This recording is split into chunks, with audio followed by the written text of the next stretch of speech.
Welcome back to the TWSN YouTube channel. We're continuing our team-specific 7-round mock drafts as we inch closer to the NFL draft. Today we're going to be hitting on the Buffalo Bills. You know, the Bills are one of the most exciting teams in football. They have one of the best players in football, but they keep coming up short. You know, they got 6 picks here in this year's draft. They have some holes to fill. We all know how good and talented this team is, so we're going to be looking to kind of push them over the top here with their team-specific 7-round mock draft. Again, it is an NFL mock draft simulator. There's going to be some curveballs, but we're going to try to keep it as realistic as possible for you Buffalo Bills fans and Bills Mafia over there. And it starts here in 27. I think Bijan is totally, should be in consideration, but I don't see them going that way, and I don't necessarily think he's even going to be there anyway. I think the biggest need for the Bills is in the interior offensive line, and, these two guys, I know it's technically a reach, but they are phenomenal players. Steve Avila and John Michael Schmitz, obviously a center, a guard. It depends what they're going to view as their bigger need. I think you can argue for both of them. I think John Michael Schmitz is fantastic. I think Steve Avila is fantastic. I think they're going to go Avila just for the guard need a little bit more.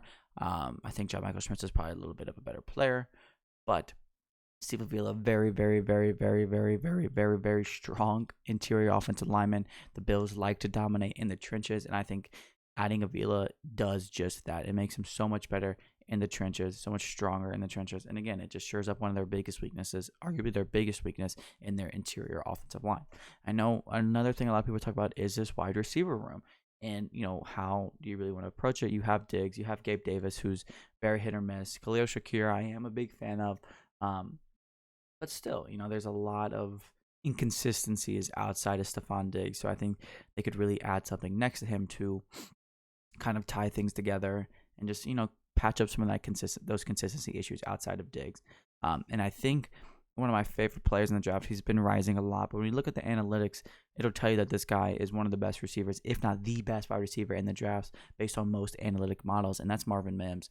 I know he's a little smaller, but the production has been phenomenal. I think a lot of people thought he was just taking advantage of playing with one of the best quarterback prospects we've seen in Caleb Williams, but Caleb Williams leaves and Marvin Mims continues to dominate at Oklahoma. There was so much to like about the player. Explosive, smooth route runner. He can do so much, and I think he's been climbing, and it's rightfully deserved. He's way higher than 59. Not way high. He's higher than 59 on my boards.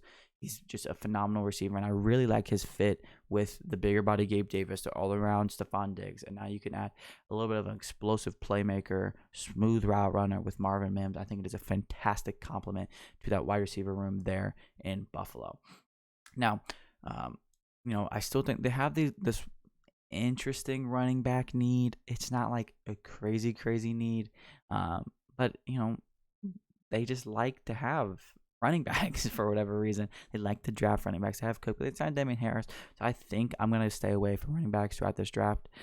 Maybe if there's a value pick when it comes to it. But I think this player, again, talk about taking advantage of value. Yanni Henley from Washington State would be a steal here at 91. Maybe a little bit unrealistic, but you never know with linebackers. Linebackers go at the weirdest times all the time. It just depends how each organization values them. But Henley is a fantastic athlete at the linebacker position. His upside is through the roof. Obviously, something to work on. A little bit older, but the upside is clearly there. I think the Bills can land him in round 3. That is fantastic. Hey, the Bills have a really good defense, but I think they need some better athletes a little bit. I think the defense is always they're really technically sound. They're really fundamentally sound. I think they need a couple guys that can just win with athleticism to kind of combine everything and really push that defense to even a more dominant level. And, I think that, you can consider some safeties, some corners that can kind of go play safety a little bit as well. I do think that they're going to continue to look in the interior offensive line just for that because, again, the Bills really do value the trenches. And, that's just what they like to do. That's how they build their football teams. And to their credit, that's how good football teams are typically built. So definitely not going to knock them there. Some of these guys down here are very interesting. I'm going to go ahead and give them I don't know if I want to go back into the interior. I think I'm going to go back into the interior and give him Zavala from NC State. He's another guy that I think is going to go earlier than people expect. I really like his game. Very good athlete. Just Buffalo likes to win in the trenches, and I know it's double dipping in the interior offensive line. Avila does have reps at center if you want to go there. That's why that positional versatility pushed him over John Michael Schmitz. For me, when it comes to their fit with the Buffalo Bills, Gala is just, again, it's pick 130. It's round 4.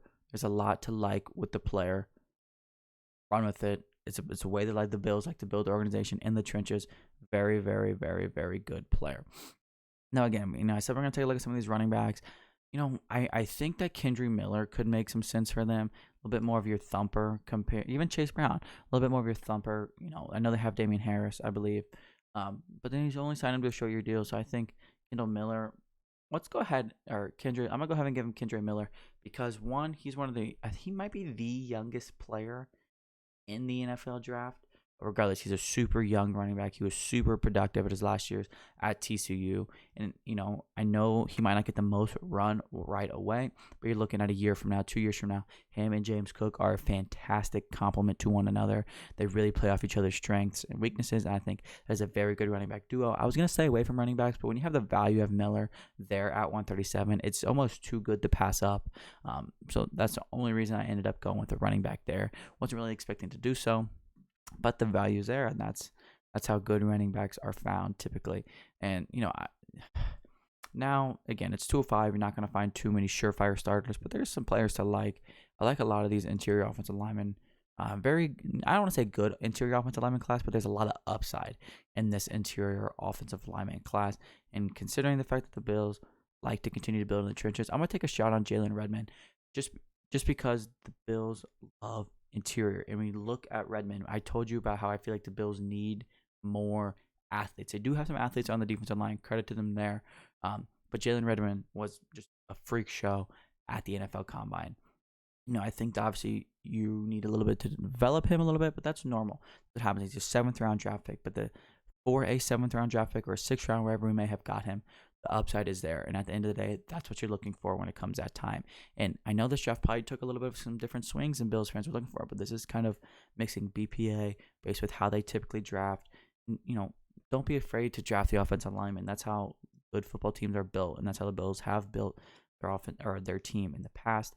I really like Avila and the Mims, and then you're going to get some value with Henley and Chandler from NC State. You get some value with Kendry Miller here as well, and a high upside defensive lineman prospect with Jalen Redmond from Oklahoma. The Bills, we all know how good the Bills are. They just need to keep having solid drafts to push them over the top, fill in some holes, and just get productive players. And I think all of these picks have passed to clear playing time for the Bills in the future or the short-term future.